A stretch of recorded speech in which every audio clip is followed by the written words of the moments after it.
오늘 9월 둘째 주, 9월 달에 예기치 못한 unexpected죠. 구원에 대해서 잠시 묵상하시겠습니다.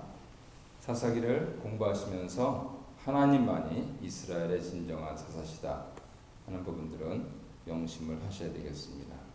말씀 하나 보겠습니다. 이스라엘은 고질적인 악행으로 인해 이방 왕에게 또다시 압제를 받고 있는데요. 누구의 손에 넘기셨습니까? 이게 참 정말 기분 나쁜 일인데, 에훗 사사가 구원하고 80년간, 사사기에서는 40년이 한 세대입니다. 그랬을 때 80년 두 세대를 못 갔다 하는 것이죠. 특별히 파셨다, 이 절에 보면 그렇게 나와 있는데, 이사야 50장을 보면은 이런 표현이 있습니다. 하나님께서 이혼하자고도 하지 아니하셨고 채권자에게 팔지도 않았다. 오직 너희의 죄악과 허물 때문에. 굉장히 중요한 말씀인데요. 말씀을 들은 자들이 팔렸고 그들의 어미가 내어 보냄을 받았다. 이렇게 말씀을 하고 있습니다.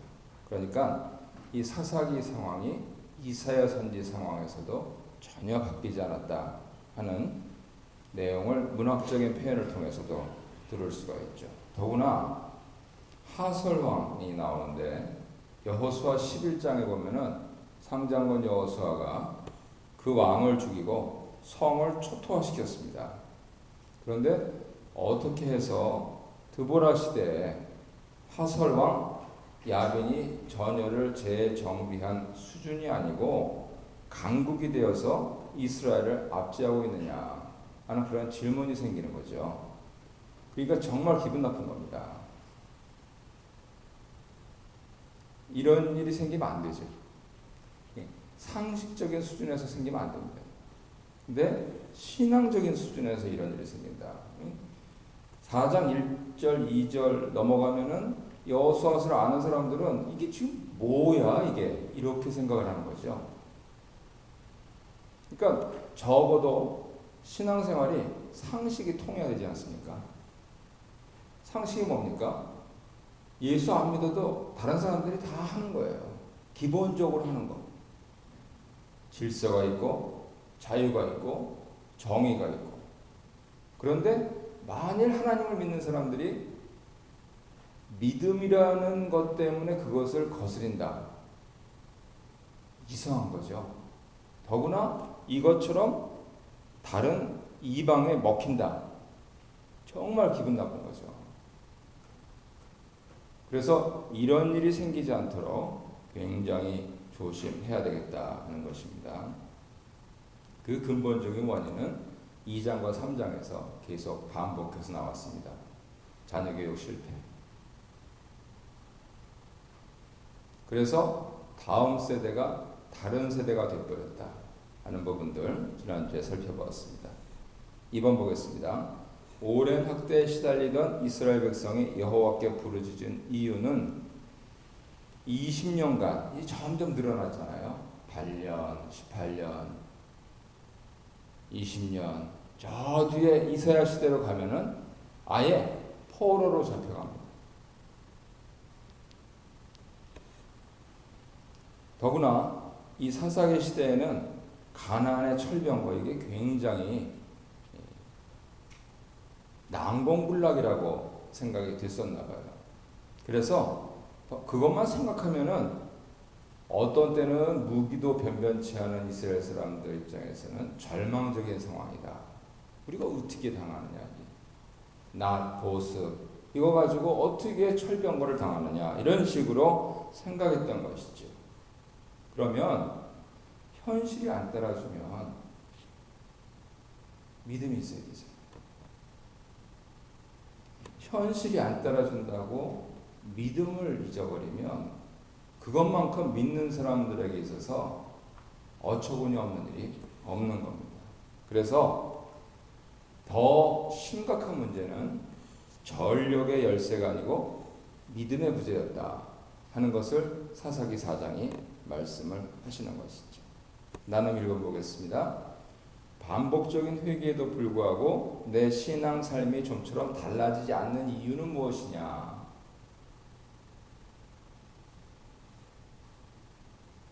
이제는 솔직히 말할 수 있는데요. 저 부흥에 정말 빠지지 않고 다녔습니다. 어려서부터. 딱 3개월 갑니다. 심한 경우는 산에서 내려오는 바로 그날 식구들이 시험을 하더라고요.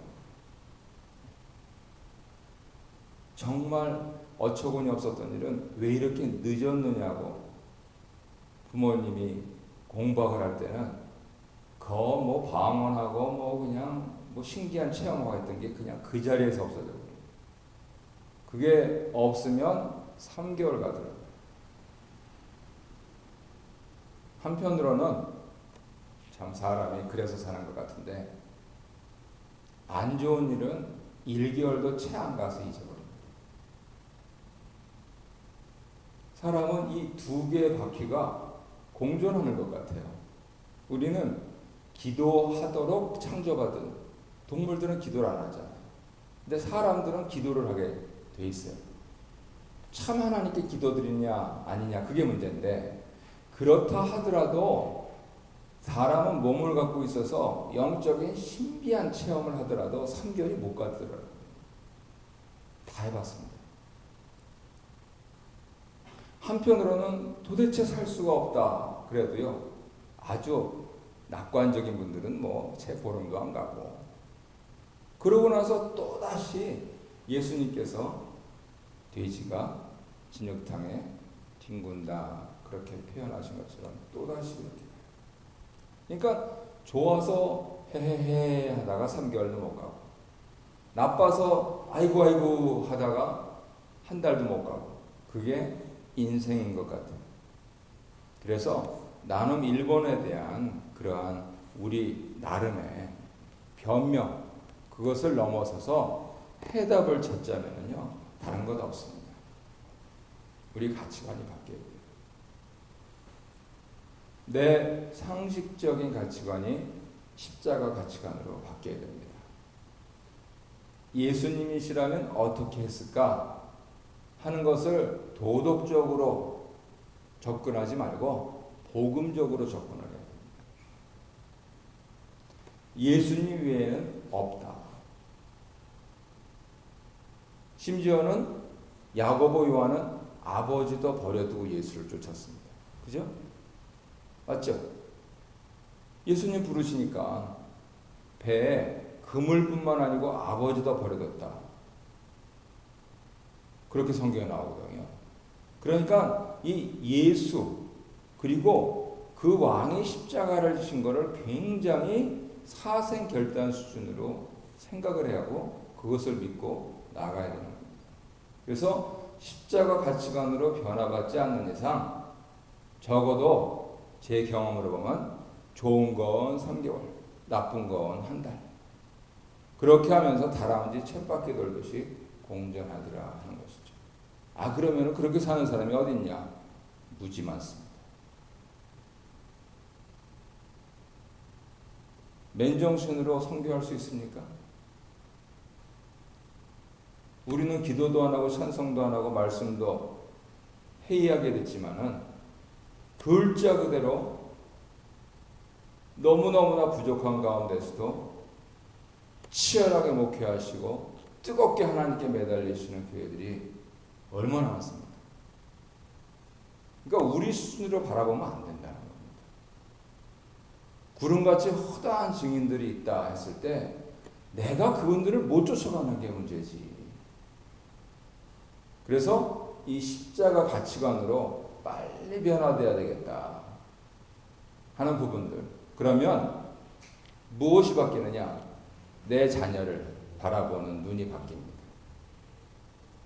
내 식구를 바라보는 눈이 바뀌고 내 교인을 바라보는 눈이 바뀌고 그리고 더불어서는 더구나 이민까지 와서 힘들게 사는 같은 동족들이 다르게 보이고요. 싸움이 안 나죠. 날 수가 없어요. 긍휼한 마음으로 야 나도 힘든데 저는 얼마나 힘들까 이렇게 바라보는데 무슨 싸움이 납니까?